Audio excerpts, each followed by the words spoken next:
Del Evangelio según San Lucas. En aquel tiempo dijo Jesús a sus discípulos: Yo he venido a traer fuego sobre la tierra, y cómo desearía que ya estuviera ardiendo.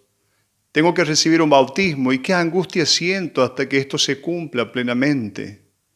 ¿Piensan ustedes que he venido a traer la paz a la tierra? No, les digo que he venido a traer la división. De ahora en adelante, 5 miembros de una familia estarán divididos, 3 contra 2 y 2 contra 3. El padre contra el hijo y el hijo contra el padre, la madre contra la hija y la hija contra la madre, la suegra contra la nuera y la nuera contra la suegra. Hola amigos y amigas. Jesús de Nazaret no fue un pacifista. Nosotros quizá hemos transformado la figura de Jesús en alguien para quien todo es color de rosas. Jesús, como profeta, ha tenido el coraje de la denuncia. Ha tomado posición ante la hipocresía, ante la injusticia. Jesús no se ha callado frente al atropello de la dignidad de las personas. Jesús, en este sentido, no ha sido para nada diplomático. Cuando estuvo en los palacios de los poderosos, ha estado como prisionero con sus manos atadas.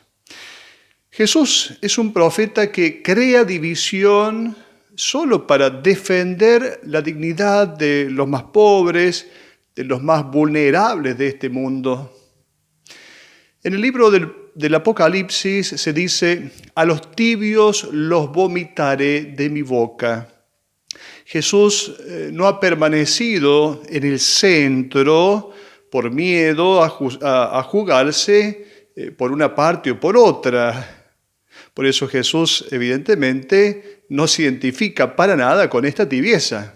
Jesús, como todos los profetas, ha condenado las falsas ideologías, las falsas teologías, las instituciones que querían defender sus propios derechos. Estar de parte de Dios, es decir, de parte de los últimos de este mundo, significará muchas veces una ruptura con el orden constituido, sea civil o sea religioso. Una ruptura que puede llegar hasta la propia familia, hasta los afectos más cercanos. Por eso el seguimiento de Cristo es una cuestión de elección. Pensar que estamos de parte de Dios y no estar de parte de los más débiles no es cristianismo. Jesús mismo lo dijo, lo encontramos en el capítulo 7 de Mateo. En aquel día muchos me dirán: hemos profetizado en tu nombre, hemos expulsado los demonios, hemos hecho prodigios. Y yo les diré: no los conozco, aléjense de mí ustedes que obran solo iniquidad. El Evangelio de hoy nos trae la imagen del fuego. El fuego es una realidad en permanente movimiento. El fuego nunca está quieto. Nunca una llamita de fuego es igual a otra. Nunca una lengua de fuego es igual a otra. Así debe ser un discípulo de Jesús. Nunca la quietud, que muchas veces es cómplice de la injusticia.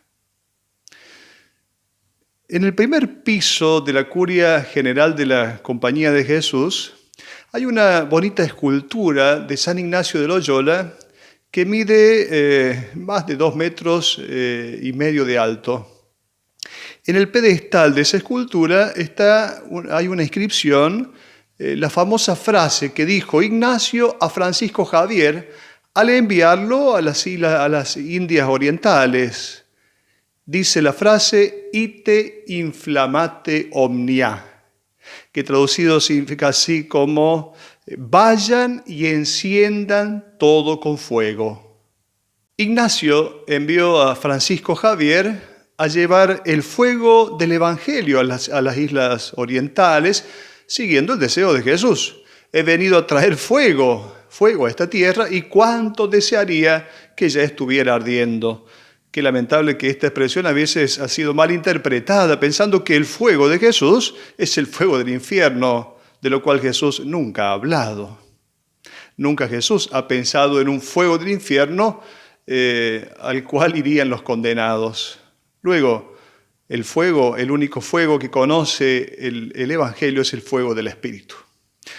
El Señor aparece como si estuviera justificando la división en el Evangelio de hoy, la división en medio de la familia.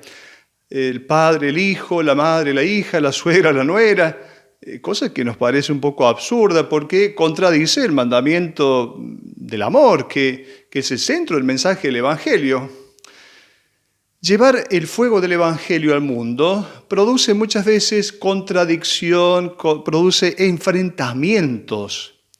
El fuego del Evangelio no produce una paz tranquila y cómoda, más bien nos hace entrar en conflicto con aquellos que no buscan los valores del Evangelio. Cuando los 11 discípulos estaban encerrados en la casa por miedo a los que habían matado a Jesús, el resucitado vino hasta ellos y ¿qué les dice el resucitado? La paz esté con ustedes, la paz esté con ustedes. Pero la paz que les traía los iba a sacar de esta paz del encierro, de la soledad. Enseguida Jesús les va a decir, como el Padre me envió, yo también los envío, los saca de la comodidad. El resucitado los desinstala, los saca de ese lugar de escondite, de la búsqueda egoísta de seguridad. En el libro de Malaquías, en el capítulo 3, se dice, miren que ya llega el día ardiente como horno, cuando arrogantes y malvados serán la paja, ese día los quemaré. Lamentablemente podemos interpretar este texto pensando en que Dios quema personas, que Dios se la agarra contra las personas. En realidad es la reacción de Dios ante el misterio del mal, quemar esta dimensión negativa que está en cada uno de nosotros. El Evangelio de San Mateo en el capítulo 3, hablando de Juan el Bautista, Juan va a decir, yo los bautizo con agua para que se conviertan, pero Él los bautizará con el Espíritu Santo y el fuego, con el Espíritu Santo y el fuego. Quemará la paja en un fuego inextinguible. Por eso, cuando pensamos en el fuego, no tenemos que pensar en otra cosa que en una realidad positiva, con connotaciones positivas, que invita entonces a pensar en una acción de Dios de destrucción del mal del mundo. La predicación del reino de Dios incluye este fuego, que es un instrumento con el cual se quiere destruir el mal. ¿Para qué? Para purificar del pecado. Por lo tanto, el fuego cumple esta función de purificación, salva y limpia. Y una última cosa acerca del fuego. El fuego representa la pasión, el calor. El reino de Dios requiere esa clase de personas con el entusiasmo, con el calor, con el fuego de la fe. Ahora, en el Evangelio de hoy aparece también otra imagen, otro signo fuerte, además del fuego, que es el signo del agua, que pareciera contradictorio, sin embargo va de la mano. Cuando nosotros abrimos la Biblia en el libro del Génesis, encontramos el relato mitológico del arca de Noé. Y pensamos que ha sucedido de tal manera como lo relata el texto. Lo sabemos, no es más que un relato mitológico en el cual se habla de un juicio de Dios. La reacción de Dios ante el mal, la ira de Dios. Cuando hablamos de la ira de Dios, no hablamos de otra cosa que de una reacción de Dios frente al mal. Dios tiene que reaccionar frente al mal. ¿Por qué? Porque ama. Dios es celoso en ese sentido.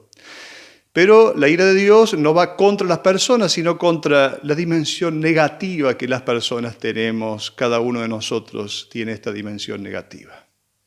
Jesús va a decir, tengo que recibir un bautismo y qué angustia siento hasta que esto se cumpla plenamente. Bautizarse. La palabra bautismo significa inmersión, sumergirse hasta el fondo. Este es el momento de la muerte de Jesús. Un momento ciertamente de angustia, pero es la angustia que siente la madre que va a dar a luz al hijo. Una angustia que luego es posibilidad para una revelación total y absoluta de la presencia del reino de Dios. Simeón, después de bendecir a María, a José, teniendo al niño en sus brazos, va a decir, este niño es causa de caída y de elevación para muchos y va a ser signo de contradicción. Este es el Jesús en el cual nosotros creemos, el Jesús al cual nosotros seguimos, signo de contradicción. Y un discípulo también es signo de contradicción. Por eso la reacción de aquellos que no aceptan al discípulo de Jesús, esta reacción contraria se llama el vicio capital de la asedia, asedia con C.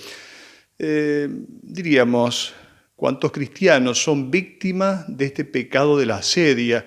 La asedia que comienza con una cierta indiferencia, ingratitud, tibieza, es una mezcla de envidia y tristeza. La asedia es definida como esta pereza espiritual que llega hasta rechazar el gozo de las cosas que vienen de Dios y sentir un cierto horror por el bien divino. Este es el pecado de la asedia, de la cual los cristianos somos siempre víctimas. Miremos entonces la historia de los mártires. ¿Quiénes son los mártires? Son víctimas de este pecado de asedia. Estos mártires, hombres y mujeres que han dado vida y siguen dando vida a la comunidad cristiana. El Señor no se cansa de entrar en nuestras vidas para ofrecernos su paz.